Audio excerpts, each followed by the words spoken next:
You're watching Beyond Markets, where we bring you up to speed on development outcomes in Africa. I'm Kenneth Igbomor, and thank you so much for joining me on the show. Coming up today, we'll discuss the new Companies and Allied Matters Act in Nigeria and find out how Nigeria hopes to reform the business ecosystem. You can join the conversation, let us know what you think. The hashtag to use is Beyond Markets. You can also hit me up on my handle, that's at Kenneth Igbomor, and the hashtag for CNBC is at CNBC Africa. Now, the year 2020 has been infamous for many reasons, but despite the headwinds, Nigeria is scoring a major point when it comes to reforming its business ecosystem. On the 7th of August, Nigeria's President Muhammadu Buhari signed the Companies and Allied Matters Act of 2020, which repeals and replaces the earlier act that was held sway for 30 years. So what does this mean for doing business in Nigeria going forward? My guests today are Jumoke Oduwole. She's the special advisor to the Nigerian President on the ease of doing business. And I also have Toyin Bashir. She's the partner at Banwo Ighodalo and also the head of the legal cluster of the Presidential Enabling Business Environment Council, PEBEC. Now, there's quite a lot to look at there. Jumoke, let me start with you and first understand how we got to this point as a nation, to the point where we got this new act in place. Thank you very much, Kenneth. So it's been a long time coming. Stakeholders had been asking for reforms on this particular piece of legislation since about 2004. That's when the first stakeholders started working on this.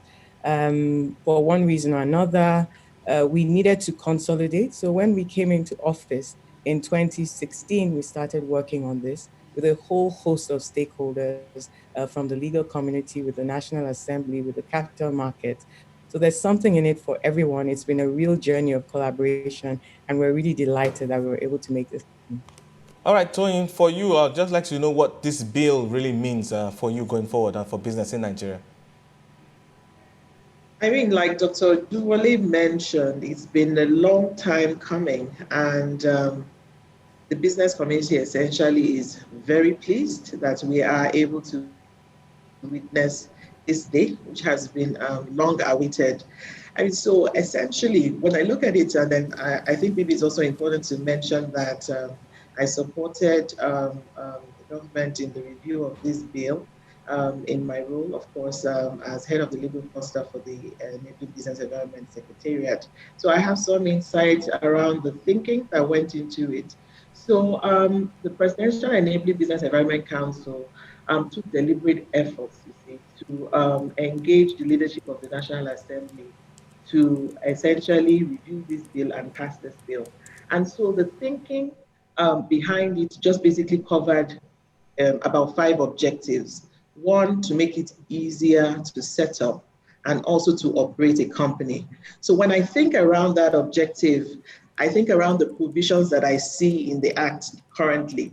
So we have the single member provision, which enables a single person to set up a company. I mean, we're living at a day, I can use the tech space, for example. We see very young people who are coming up with a lot of technology solutions, and they want to come into the formal sector, and they don't really want to partner with anybody at the start. So they're able to quickly set up the company, which essentially basically supports entrepreneurship.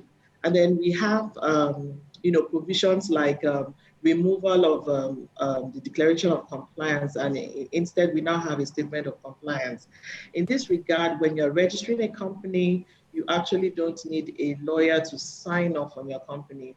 The person who's setting up the company can just basically sign that statement of compliance, and then that takes you to the next stage, which is just generally being in the formal sector.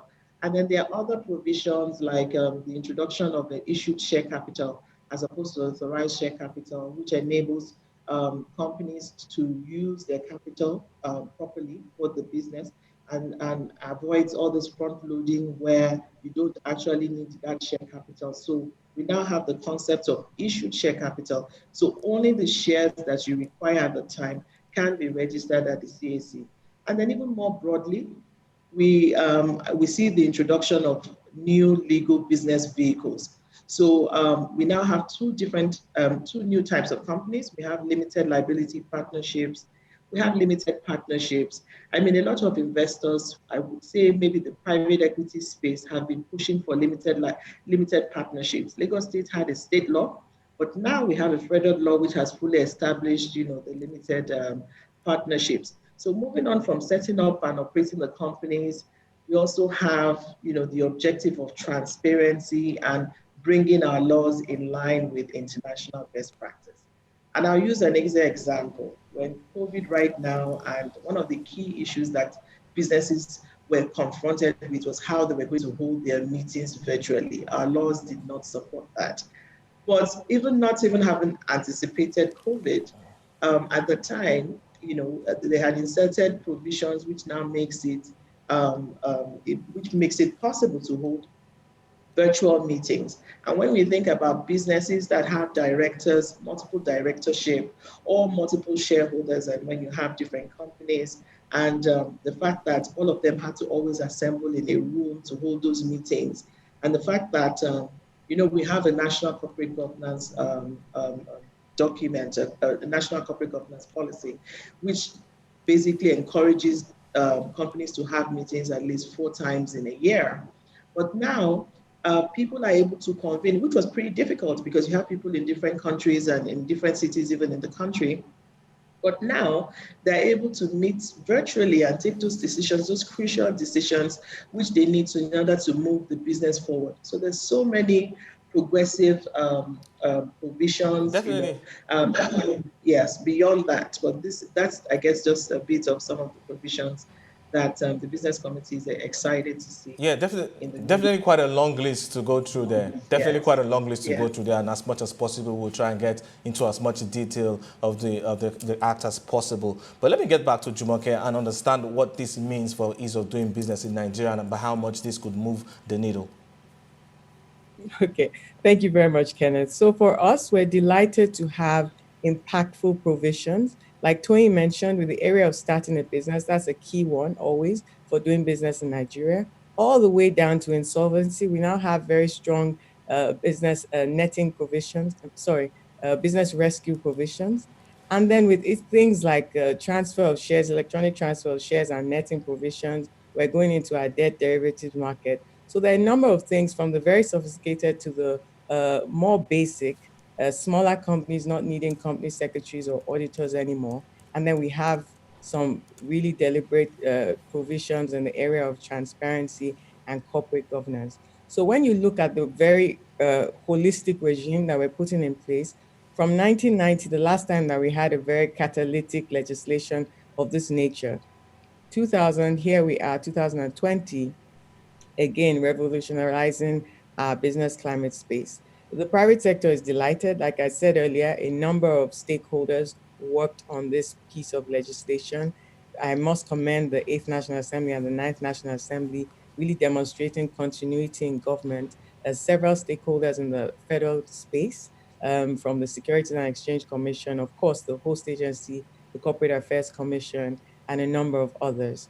So it's been an exercise in collaboration, dealing with removing of costs, reducing costs. For instance, the amount for registering a charge has been reduced. So that whole regime is down about 65%, making it easier to do business, making it faster to do business, making it more transparent.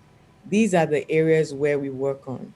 If you're referring to our rankings, yes, we will see the needle move. We're delighted to have that happen. But beyond that, we're most happy to deliver concrete impact on Nigerian business climate. All right, then let me get to Toyin now and talk about small businesses and definitely what they can get out of this act. Okay, so again, there was a deliberate attempt to actually establish a framework that would support SMEs. I think Dr. Oduwole mentioned the role of SMEs in any economy. They are the engine for any economy. So there was actually a deliberate attempt to ensure that those provisions support SMEs so that they can thrive within the Nigerian business space. So the first step, so the CAMA, the new act recognizes, and even the previous legislation recognized small companies. So there was a definition section where the small companies were defined as companies that have a share capital of, a turnover of 2 million and below, and also net assets of the value that is 1 million and below. Just even looking at those figures, so any company that was earning a sum beyond 2 million wasn't considered a small company. So that was the first thing that was done to redefine that section. So the current section, which relates to small companies, defines small companies as companies which have turnover of 120 million and below, and a net asset value of 60 million and below. So any company being incorporated post-CAMA 2020 and which realizes turnover of 120 million and below is considered a small company. So that was the first step. And then we now look at exemptions.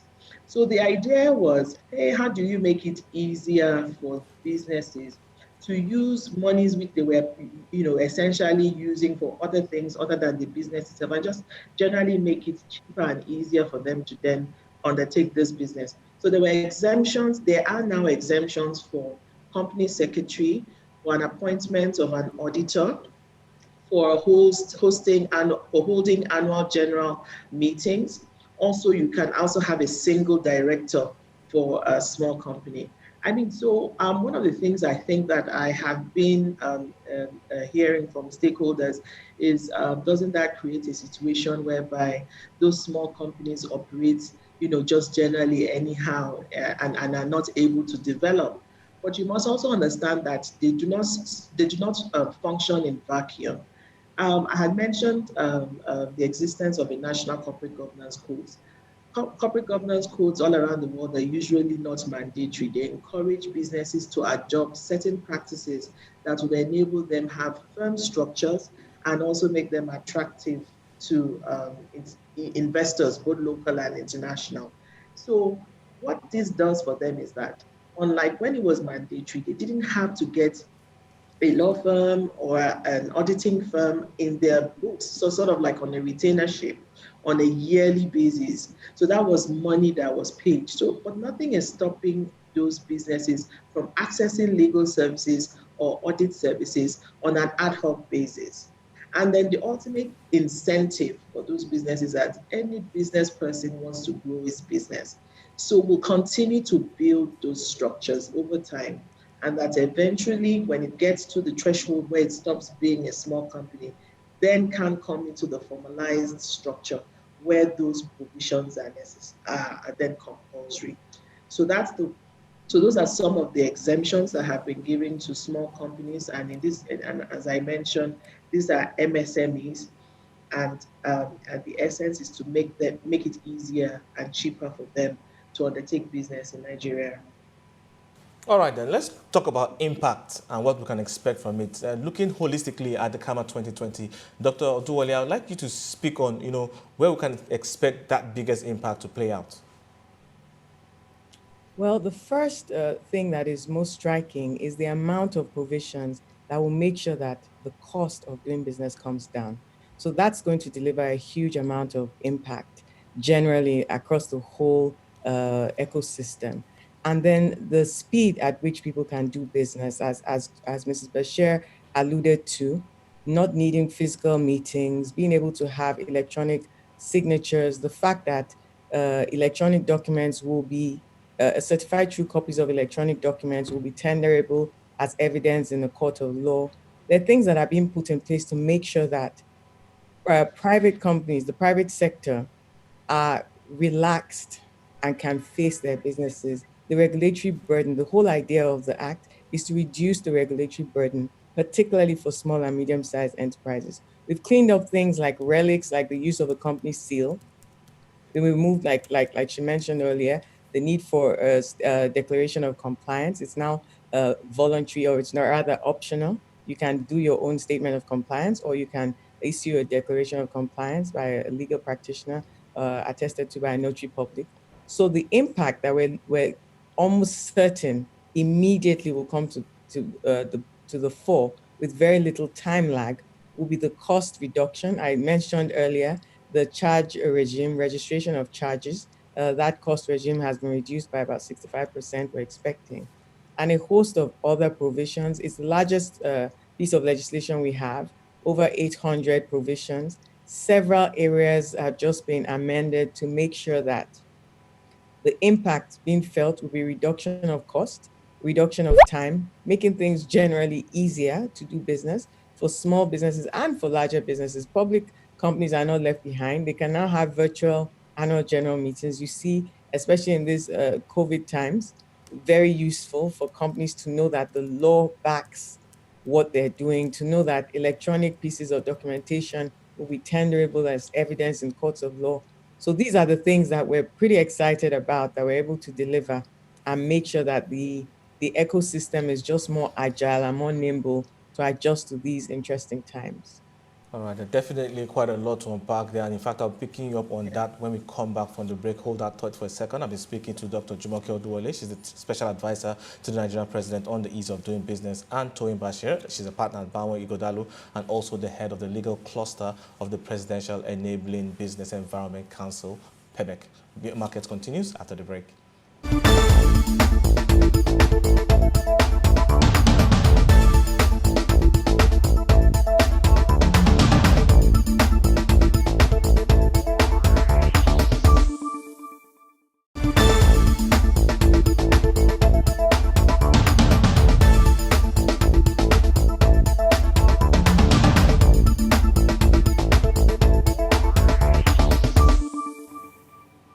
Welcome back to Beyond Market. If you're just joining us, we've been discussing recent reforms in Nigeria, talking about business reforms on the ease of doing business. And my guests have been Dr. Jumoke Oduwole. She's a special advisor to the Nigerian President on the ease of doing business. And I also have Toyin Bashir. She is the partner at Banwo Ighodalo and also the head of the legal cluster of the Presidential Enabling Business Environment Council, PEBEC.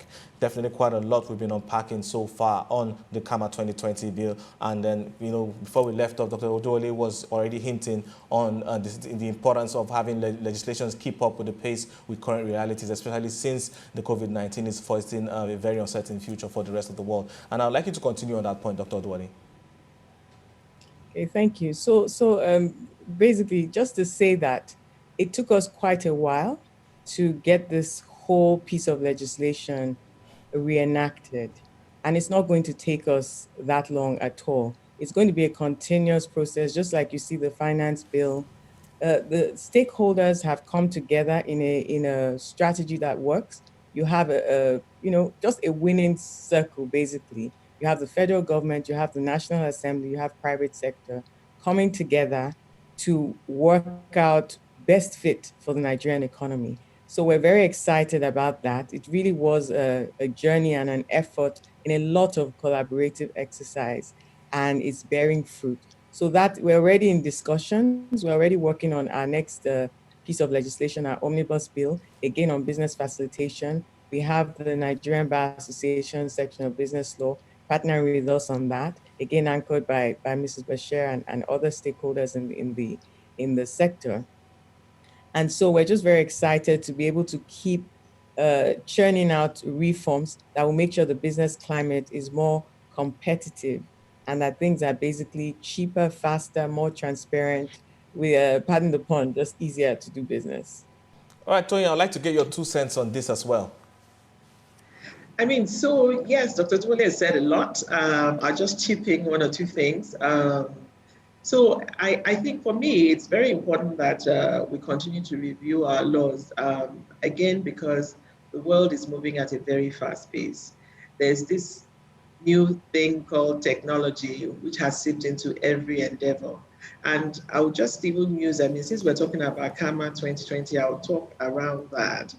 Just the fact that we had a law that was basically structured around manual filings, you had to send documents all around the world for people to sign before you can submit it at the CAC, or you had to physically also go to the CAC, the Corporate Affairs Commission, to make those submissions. But now, as a result of the review of this law, we now have progressive provisions which enable stakeholders to file documents electronically. And it has enabled electronic signatures.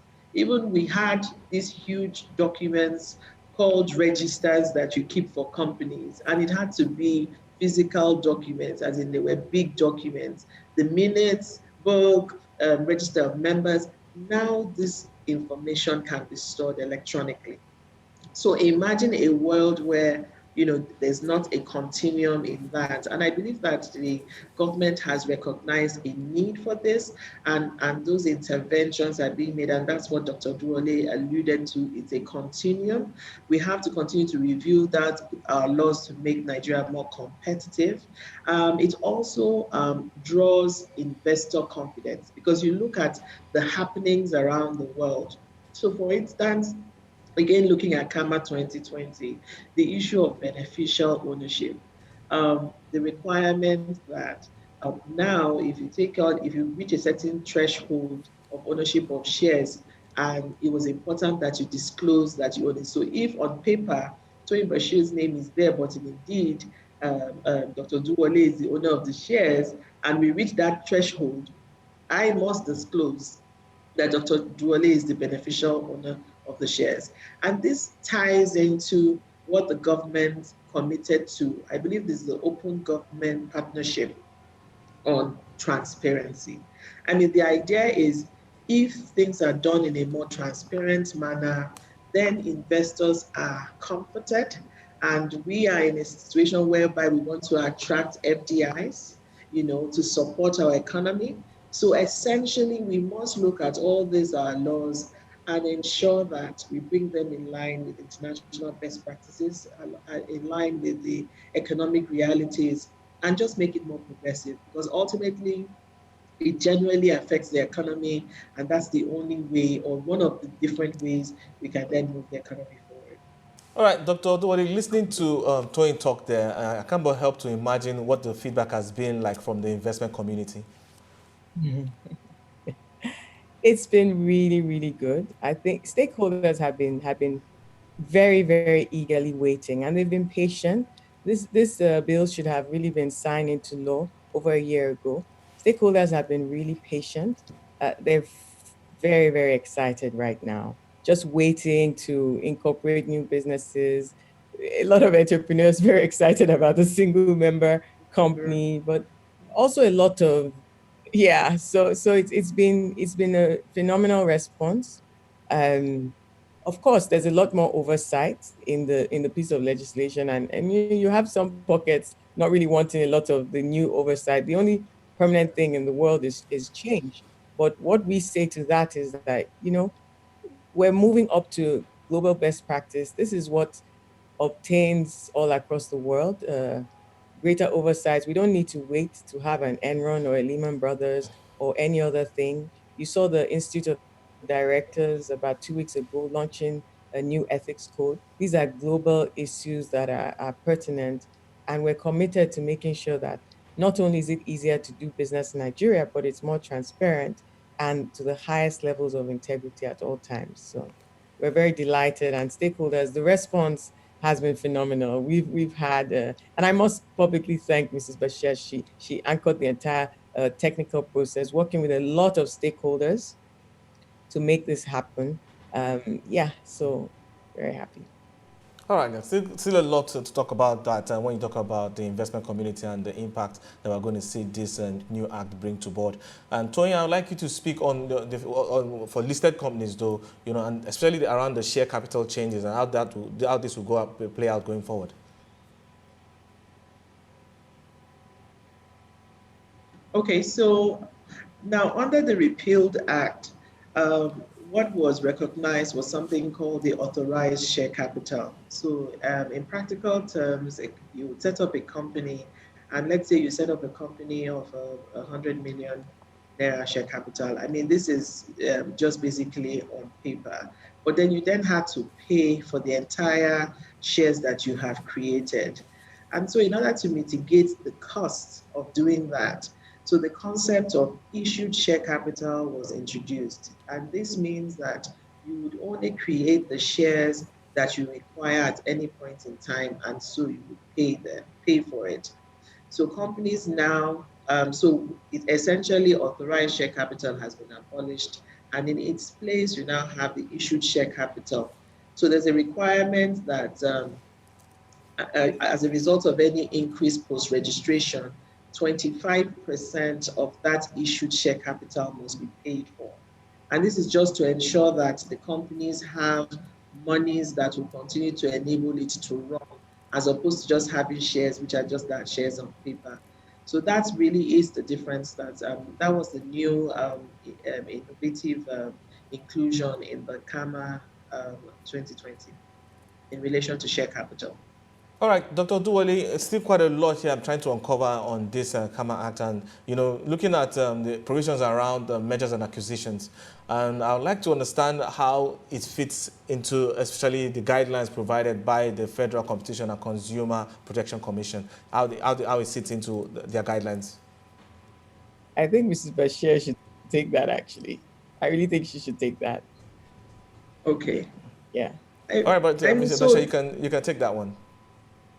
So there's a hierarchical sort of like a structure between the FCCPC and the Securities and Exchange Commission, essentially just basically to modulate in terms of those transactions. So there are extant provisions which ensure that such transactions do not end up creating a monopoly essentially in the system. So you have situations whereby two companies are coming together, and in that process, you now have a dominant party in the market. And essentially that was the essence of the introduction of the competition law that we now have. And so the provisions actually support it. In fact, it also alludes, there's a thinking around the business community as to the application even of the anti-competition laws to non-profit companies. We've seen it around the world that even in other countries around the world, non-profit companies are also looked at to ensure that essentially they operate in a space where they are not essentially going for profit or having a dominant factor in the market, and so they work. So in essence, they're working in tandem together. That is the FCCPC and the Securities and Exchange Commission. All right, there's still a lot to look at then, definitely. But Dr. Oduwole, before I let you guys go, just like to speak on the gray areas that are still there. I understand that it's a wonderful bill, but I'm sure definitely it's not a perfect bill yet, and I'm sure there are areas you want to improve on as time goes on. I'd like you to speak to some of the areas you think still need further tweaking and that you could work on going into the future to make this even better going forward. Okay. Excellent. So I think that maybe one of the areas I would touch on would be the netting provisions. We're going to go even further in our business facilitation omnibus bill that I spoke about. We engaged up to a point with the capital markets and the Securities and Exchange Commission. Right now, they have their regulations, and we're coming up with a very vibrant debt derivatives market. There's still some way further that they'd like the enabling environment legally to go. And we've already started discussions, and we're committed to supporting them as far as they need legislation in place to be able to thrive. So that's one of the areas that we were already speaking. There had to be a cutoff at some point. The act, we were in discussions for quite a while, so there had to be a cutoff to push in the legislative process, but we've already committed to supporting them to go even further. So that's already ongoing. There's some other areas that were up for discussion. Some filtered into the finance bill. But I alluded to, we had an overlap. So we started with a section of business law of the Nigerian Bar Association, the Nigerian Economic Summit Group, and a number of other stakeholders from the private sector working on an omnibus bill along with the Ministry of Justice of the Federal Government of Nigeria. So that work was going on almost parallel. Some of the provisions went into the finance bill. Some of the provisions went into the CAMA. So that work, you'll see within not too long a time, in the relatively short time, you'll see some more coming out of the National Assembly when the executive bill is introduced into the process. All right, then. Thank you so much, ladies, for joining me on Beyond Market today. I'm afraid that's all we have time for today. I've been speaking to Dr. Jumoke Oduwole. She's the special advisor to the Nigerian President on the ease of doing business, and also Toyin Bashir. She's the partner at Banwo Ighodalo and also the head of the legal cluster of the Presidential Enabling Business Environment Council, which is PEBEC. Thank you so much for watching, and that's all on Beyond Markets today. Remember, you can catch the show at 5 p.m. West Africa time daily, and have access to all episodes of Beyond Markets on our website. That's at cnbcafrica.com. For me and the team, enjoy the rest of your day.